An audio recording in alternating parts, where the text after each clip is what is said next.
MotorWeek is made possible by TireRack.com, RockAuto.com, and State Farm. This time I got a couple of problems that, well, they'll drive you nuts trying to find them. First is certain Ford vehicles use this little critter right here. It's called a fuel control module, and it controls the fuel pump on these vehicles. Now on the pickup trucks, this thing is mounted on a cross member backed by the spare tire. Some of them are actually almost above the spare tire, so you may not even know it's there. If you have symptoms of a bad fuel pump where the car doesn't start or it intermittently stalls or something like that, make sure you find out if you have one of these fuel control modules, and if the vehicle does, then pull it off, check the back side of it for corrosion such as we see here.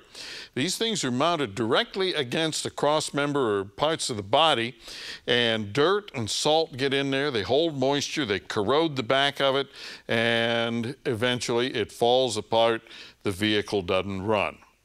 All right. Now, here's a trick.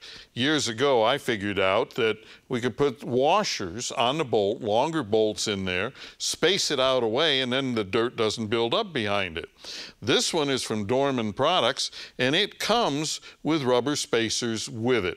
So if you have to replace it, make sure you buy one that has spacers, or space it out yourself so the problem doesn't happen again.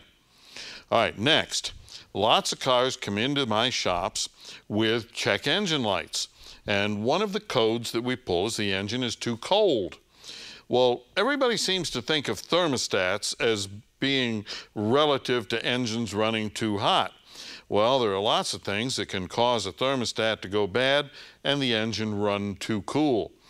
Things like here we have a seal or a gasket that went bad and it got trapped between the moving part of the thermostat and the seat on the thermostat, held it open, engine too cold. Over here we have one where the do-it-yourselfer, it was tight spaces in there, and there's a little trick to it. Well, what he did was bullet into place, and when he did that, he bent it and it couldn't close. Check engine light, too cold. Another thing to keep in mind, a lot of these automobiles today have plastic thermostat housings. Make sure you don't use these worm drive clamps on anything that's plastic, because they can cause pressure points over time, and that can cause hairline cracks, and you lose coolant very slowly. Use the spring type that comes with the car. There's a reason that the manufacturers use those.